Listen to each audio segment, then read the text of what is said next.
Pinangunahan ni Pangulong Ferdinand R. Marcos Jr. at First Lady Luisa Araneta Marcos ang inauguration ng bagong Pilipinas OFW Action Center. Bahagi po ito ng bagong gusali ng Department of Migrant Workers sa Makati City.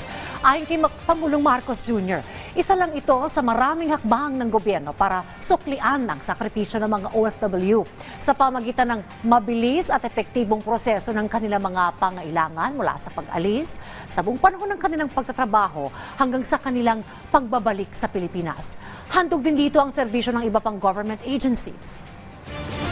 Sa ilalim ng ating pamahalaan, tinitiyak natin na ang bawat Pilipino, lalo na ang ating mga manggagawa sa iba't ibang bansa, ay makaramdam ng malasakit at mabilis na serbisyo mula sa ating pamahalaan.